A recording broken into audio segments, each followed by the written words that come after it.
മലപ്പുറം ജില്ലയോട് ഇടതുപക്ഷം എന്നും അനുഭാവപൂർണ്ണമായ സമീപനം സ്വീകരിച്ചിട്ടുള്ളത്? ഈ ജില്ല രൂപീകരിച്ചതാരാ? ഈ ജില്ല രൂപീകരിച്ചത് ഇടതുപക്ഷമല്ലേ? 69 ഈ മലപ്പുറം ജില്ലക്ക് ശിലയിട്ടത് ഇടതുപക്ഷമല്ലേ? ഈ മലപ്പുറം ജില്ല രൂപീകരിക്കുന്നതിന് മുമ്പ് ഈ മേഖലയിൽ കാലിക്കറ്റ് യൂണിവേഴ്സിറ്റി ആരംഭിച്ചത് ഇടതുപക്ഷമല്ലേ? ഇപ്പോൾ ഹജ്ജ് നടക്കുന്ന സമയമാണല്ലോ, ഇന്ന് നോമ്പ് ദിവസമാണ്, അറഫ നോമ്പ് ദിവസമാണ്.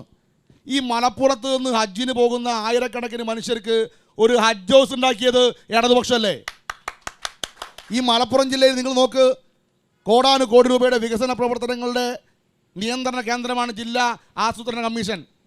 പൊട്ടിപ്പൊളിഞ്ഞ കെട്ടിടത്തിൽ നിന്ന് കൊട്ടാര സമാനമായ കെട്ടിടത്തിലേക്ക് മാറ്റിയത് ഇടതുപക്ഷമല്ലേ? പക്ഷേ പ്രതിപക്ഷ നേതാവ് പറയുന്ന CPIM നേതാക്കളുടെ ഒരു നിര തന്നെ ഈ പറഞ്ഞതുപോലെ എതിരായി പറഞ്ഞതിൻ്റെ വിവരങ്ങൾ അദ്ദേഹത്തിനുണ്ട്. അത് വെച്ചാണ് പറയുന്നതെന്നാണ്. വിവരങ്ങൾ പുറത്തുവിടട്ടെ.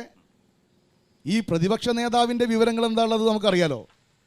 പ്രതിപക്ഷ നേതാവിൻ്റെ അടുത്ത് കുറേ കള്ളങ്ങളല്ലാണ്ട് എന്ത് വിവരമുള്ളത്?